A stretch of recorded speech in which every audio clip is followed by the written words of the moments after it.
कि तरक्की कॉलेजों में है, नहीं, धोखा है।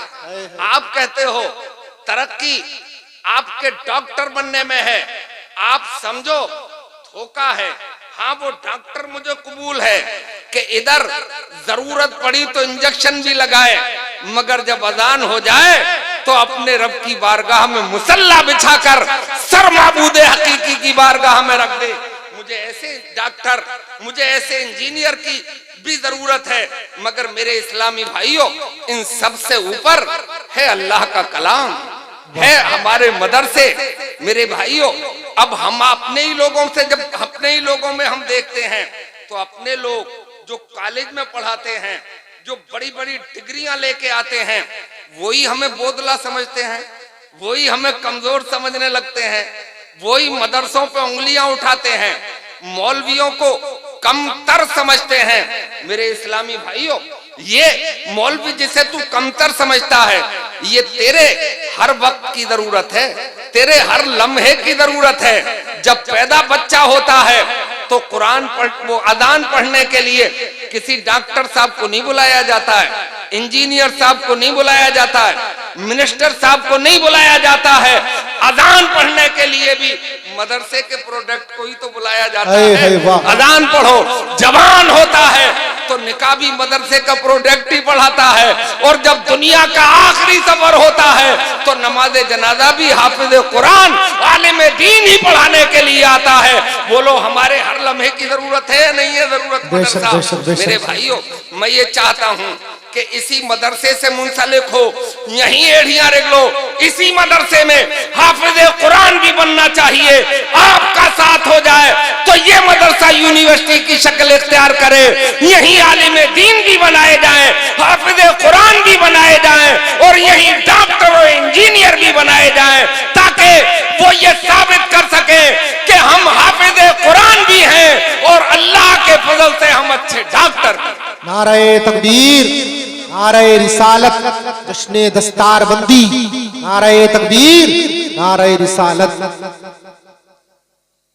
तो ये कुरान, और कुरान भी इश्क़ मुस्तफ़ा में होना चाहिए, मुस्तफ़ा दिल में हो तभी काम चलता है। एक किस्सा सुनाता हूं आपको, अगर हुंकारे आपके शामिल रहे तो किस्सा आगे बढ़ाया जा सकता है। हुंकारे सुभान अल्लाह के, वो भी प्यार से जरा एक बार सुभान अल्लाह बोलिए। सुभान अल्लाह। अपनी बात आगे बढ़ाता हूँ, बात समझ में ना आए तो पूछ लीजिएगा।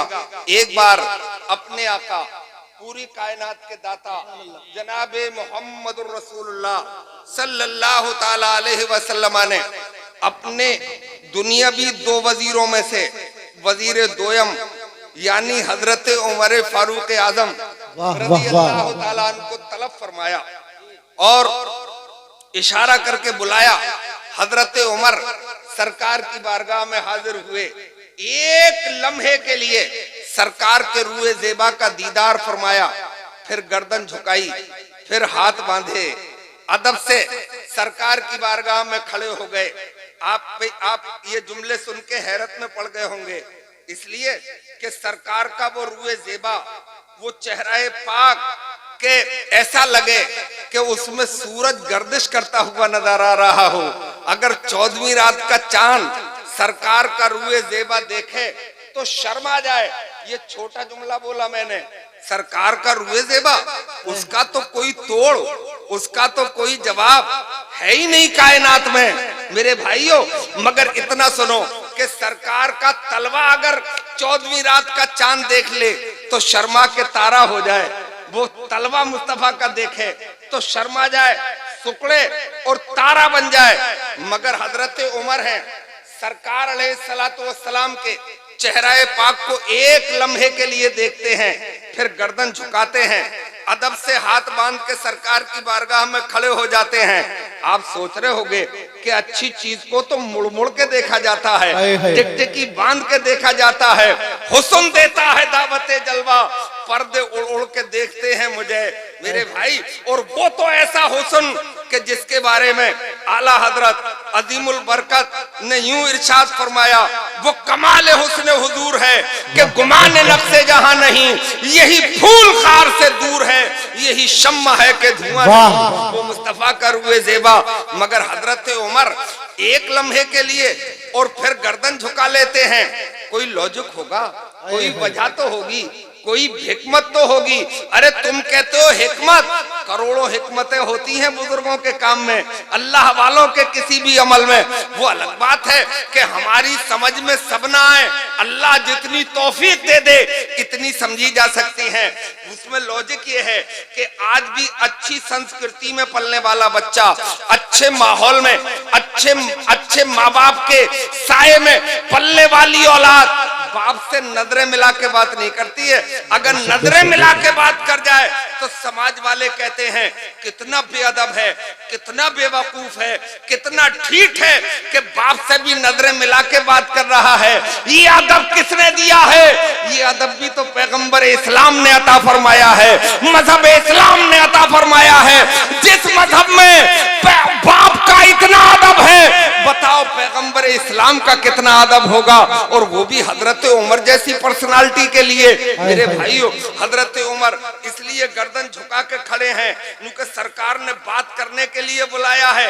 नजरें मिला के बात नहीं की जाएगी, बल्कि नजरें झुका के अदब के साथ अपने आका की बात सुनी जाएगी।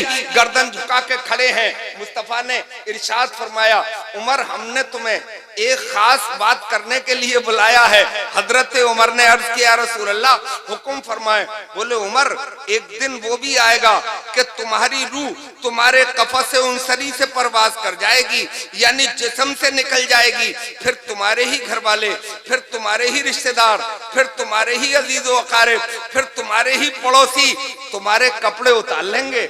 फिर तुम्हें तख्ते पे लिटाया जाएगा, फिर तुम्हें नहलाएंगे, फिर तुम्हें चंद कपड़ों में लपेटेंगे, यानी तुम्हें कफनाया जाएगा, और फिर कांधे पे उठाएंगे, और फिर तुम्हें 2 गज जमीन में तन्हा छोड़कर वापस आ जाएंगे। जैसे ही वो तन्हा छोड़कर वापस आएंगे, अल्लाह तबारक व तआला के 2 मुकर्रर करदा फरिश्ते, जिनमें से एक का नाम मुनकर है और दूसरे का नकीर है, जिसकी एक एक आंख एक एक देख की बराबर होगी, और मशाल की तरह जलती हुई जमीन को चीरते फाड़ते हुए, लंबे लंबे बाल, लंबे लंबे नाखून जमीन को चीरते फाड़ते आएंगे और तुमसे सवालात का सिलसिला शुरू करेंगे। उमर, तुम तो अकेले होगे, बोलो ऐसे आलम में क्या करोगे? हजरत उमर ने जब मुस्तफा जाने रहमत सल्लल्लाहु अलैहि वसल्लम की ज़बान फैज़ तर्जमान से कब्र का मंजरनामा सुना तो माथे पे लकीरें पड़ गईं, चेहरे का रंग फीका पड़ गया। मैं उन उमर की बात कर रहा हूं जो किसी मरहले में नहीं घबराए। मैं उन उमर की बात कर रहा हूं कि जिनके दौर में 2 सुप्रीम पावर रौंदी गई, रोमन एम्पायर रौंदा गया। उन्हीं के जमाने में ईरान के ऐवानों पे परचम इस्लाम लहराया गया, ला इलाहा इल्लल्लाह के नारे बुलंद किए गए। मैं उन उमर की बात कर रहा हूं कि जिनका नाम सुन के शैतान भी गली बदल देता है। मैं उन उमर की बात कर रहा हूं कि जिनके लिए हिंदुस्तान के first prime minister mister Jawaharlal Nehru ने एक किताब लिखी है, डिस्कवरी ऑफ इंडिया, यानी हिंदुस्तान की खोज। उसमें भी हजरत उमर का जिक्र किया है। उसमें मिस्टर जवाहरलाल नेहरू ने लिखा है कि इस लोकतंत्र का, इस जमहूरियत का अगर कोई सबसे अजीम हुक्मरान गुजरा है, सबसे कामयाब लीडर गुजरा है, तो उस लीडर का नाम उमर फारूक आजम है। मैं उन उमर की बात कर रहा हूं। उनके माथे पे लकीर है इसलिए कि कब्र का मंजरनामा सुना है। मेरे भाइयों गौर करने का मकाम है। आज हमने अपने समाज में, अपने मुआशरे में ऐसे लोग भी देखे हैं कि कब्रिस्तान में भी हंसते हैं, उनके वहां भी ठट्टे करते हैं।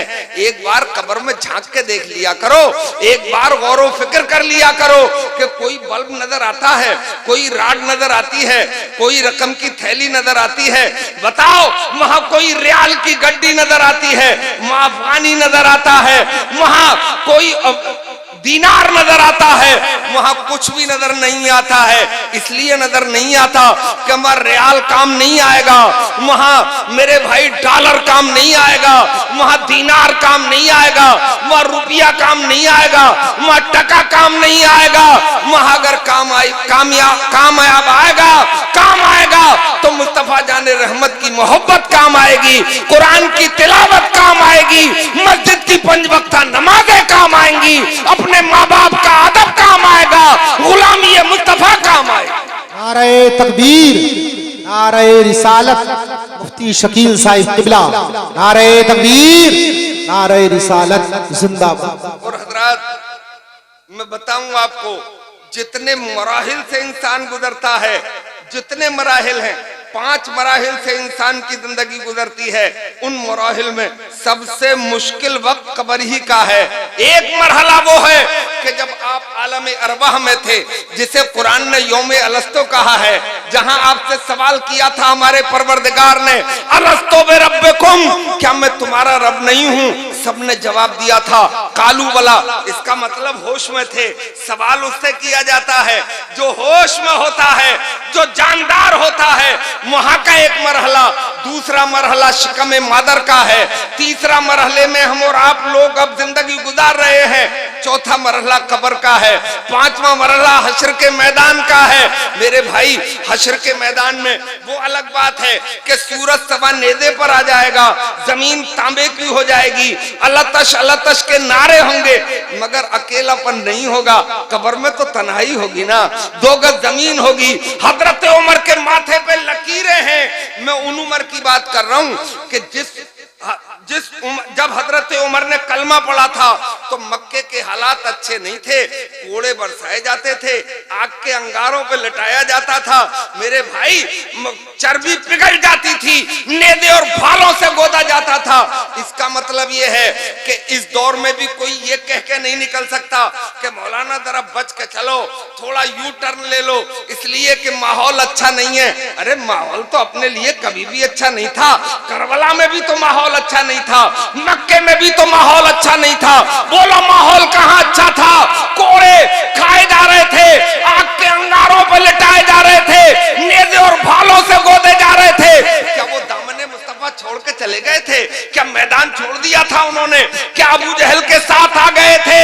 नहीं, हमने तो ये पढ़ा है तुम्हारी ही तारीख में कि इधर कोड़ों की बारिश तेज होती चली जाती थी, मुस्तफा के दीवाने इल्लल्लाह के नारे बुलंद करते चले जाते थे, चर्बी पिघलती चली जाती थी और वो मोहम्मद रसूलुल्लाह के जलवे बखेरते चले गए। नारे तकबीर, नारे रिसालत, मजहबे इस्लाम, नारे तकबीर, नारे रिसालत जिंदाबाद। और वो ये ऐलान करके बड़े मुतमैन होते थे कि तेरी औकात क्या झोंके हवा के, यहाँ गुजरे हैं तूफान सर झुका के। बड़े बड़े तूफान गुजर गए, मगर मुसलमान कभी टस से मस नहीं हुआ। उसका ईमान कुरान पे था, उसका ईमान साहिब कुरान पे था, उसका ईमान परवरदिगार पे था। मेरे भाई, एक इशारा कर रहा हूँ, अगर आप अपना जहन लगाएंगे तो समझ में आ जाएगा।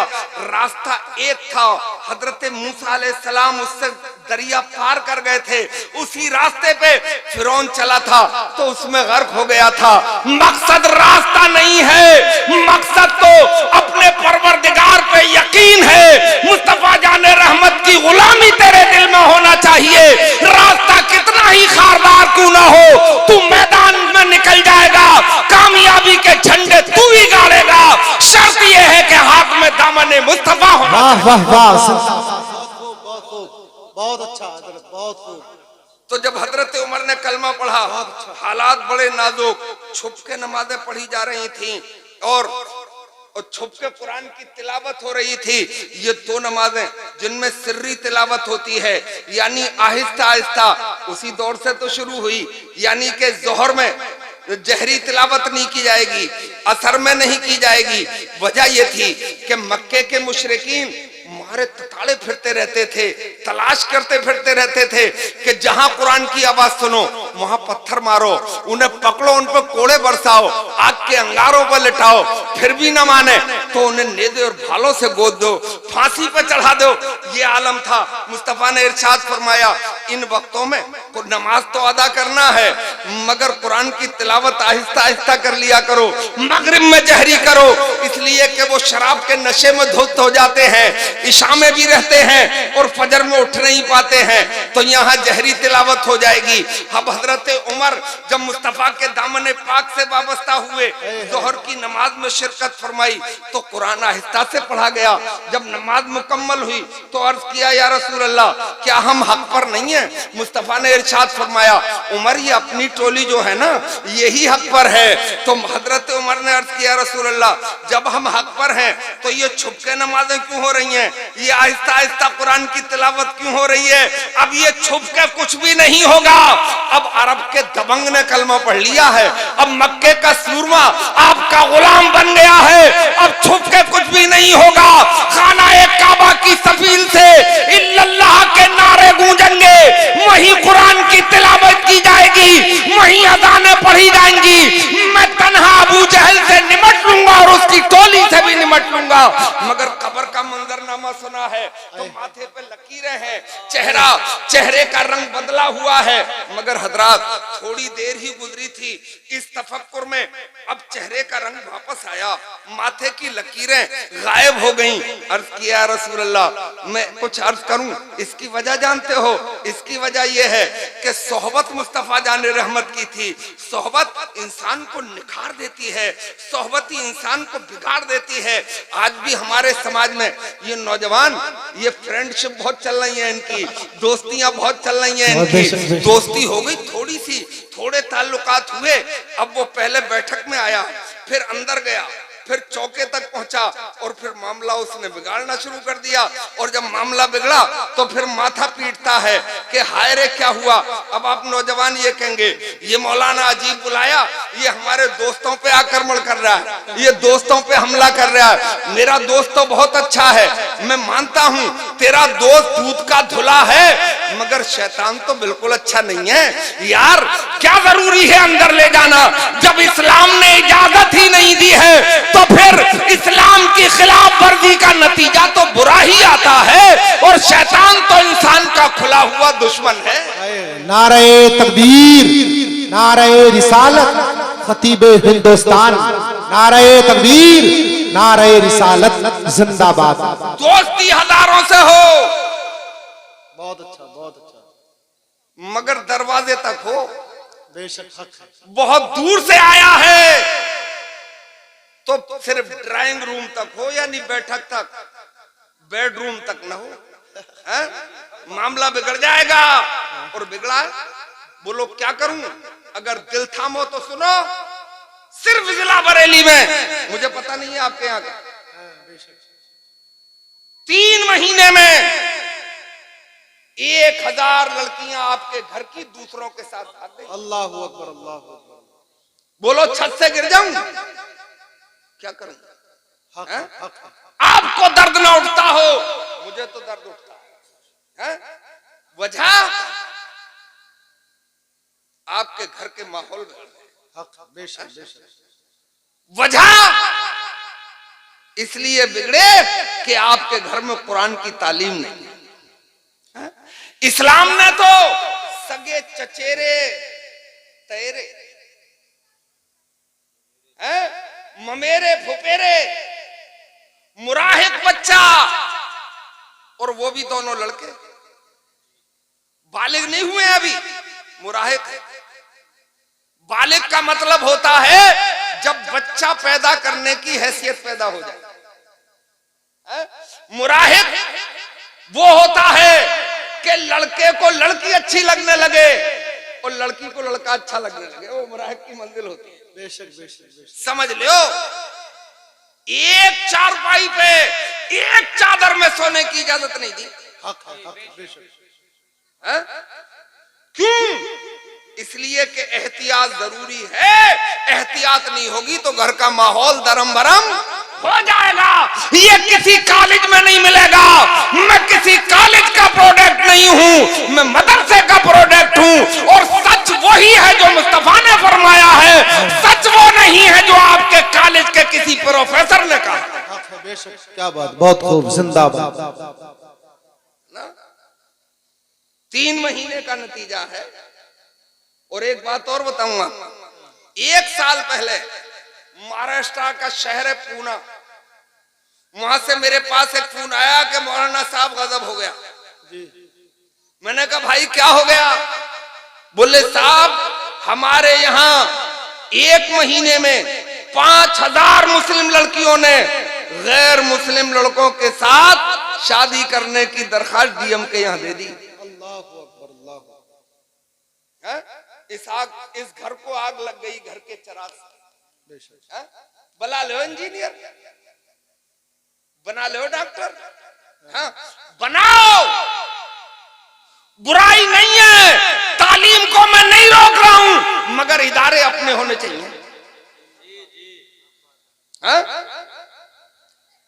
4-4, 5-5 मंजिल बना कोठी बनाने वालों, 100-100 बीघे के जिम्मेदारों, फैक्ट्रियों के मालिकों, बड़ी बड़ी बिजनेस करने वालों, अगर तुम्हारा जमीर जिंदा है तो 5 मंजिल ना बना के 4 मंजिल पे इक्तिफा करो।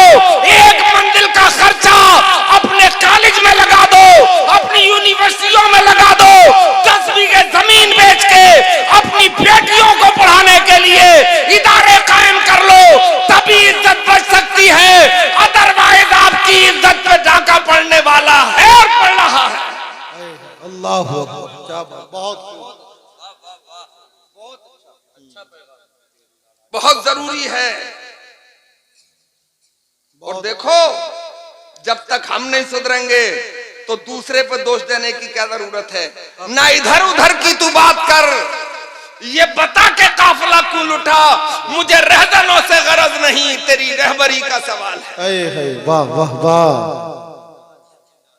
बहुत खूब, तो बात समझ में आ रही है? बहुत खूब, बहुत खूब। हालात बदलेंगे। वैसे मैं खुश हूं आपसे। एक मदरसे की बुनियाद आज से 10 साल पहले रख दी गई, शानदार इमारत और नतीजा भी उम्दा। आज कितने बच्चे? एक है, हो सकता है कल को 10 हो जाए। कुछ करने से कुछ होता है, बगैर किए हुए कभी भी कुछ नहीं होता। तो मैं अर्ज कर रहा था कि चेहरे का रंग वापस आया, माथे की लकीरें गायब हुई, और अर्ज किया रसूल अल्लाह कुछ पूछ लूं, तो सरकार ने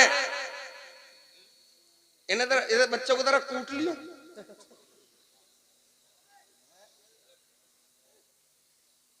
सबसे ज्यादा तू ही बोल रहा है, मुझसे भी ज्यादा।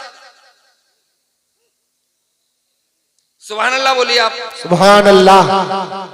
तो कोरवा कू वालो गुर्दो नवा से भी आए होगे, इतनी ठंड में वैसे मुश्किल ही आना किसी का।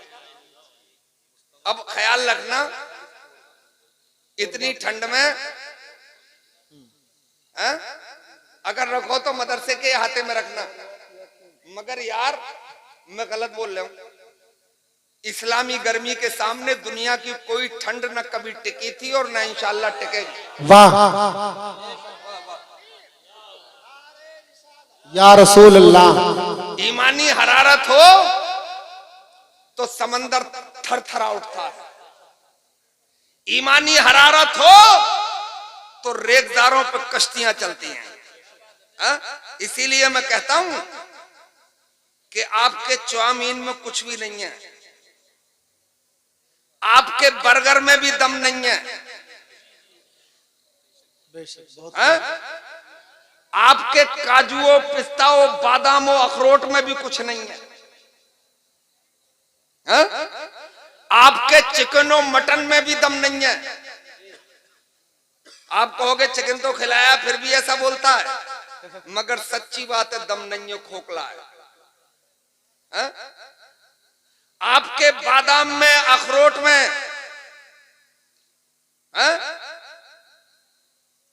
आपके चिलगोजे में भी कुछ नहीं है। अगर है तो सब जवाब दो मिलके कि इधर हैदरे कर्रार है, 3 दिन से फाका है, हाथ में 40 किलो की जुल्फकारे हैदरी है और सामने कुफ्र का किलाए खैबर है। इल्लल्लाह का नारा लगाया जाता है और किलाए खैबर के दरवाजे को उखाड़ दिया जाता है।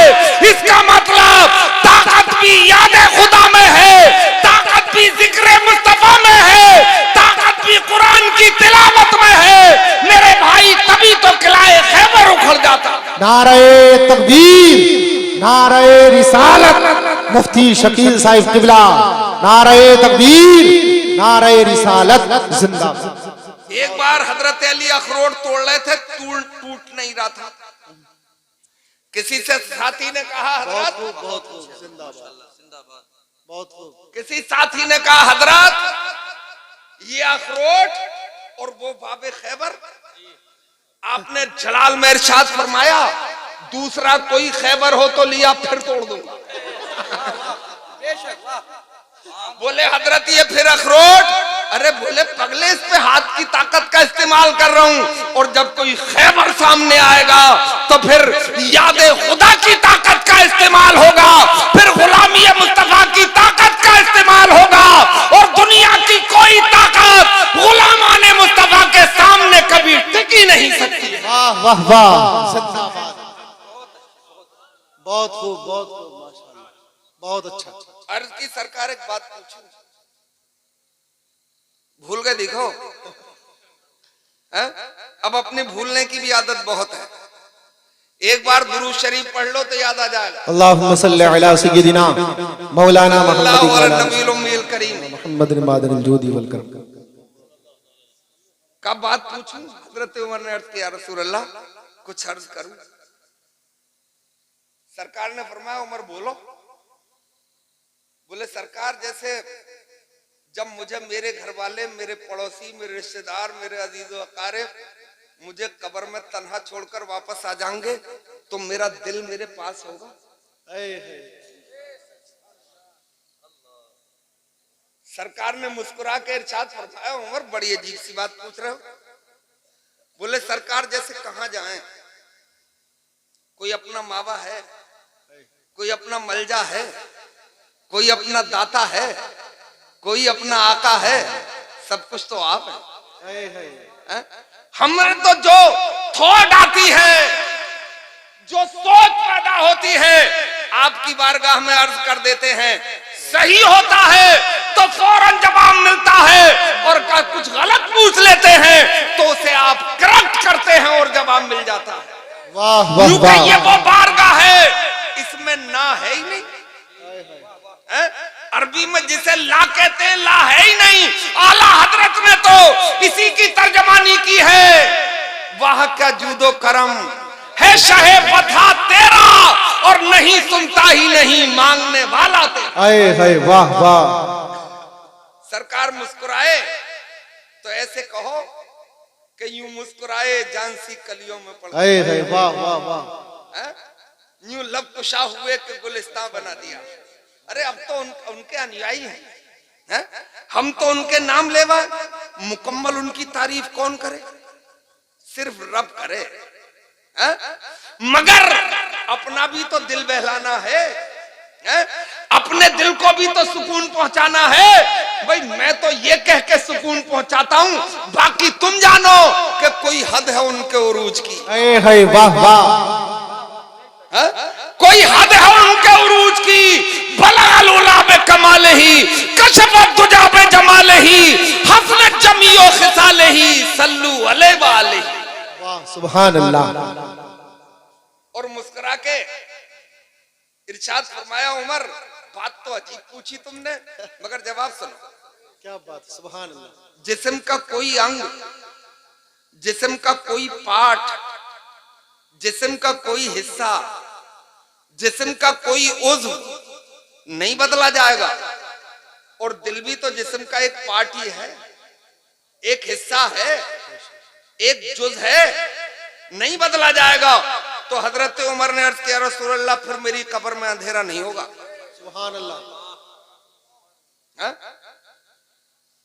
आला हजरत की जबान में कह लो, कब्र में लहराएंगे ताहश्र चश्मे नूर के, ताहश्र चश्मे नूर के, जलवा फरमा जब होगी तलत रसूलुल्लाह। वाह है ना? का उमर बहुत अच्छा। बड़े वसूख के साथ कह रहे हो?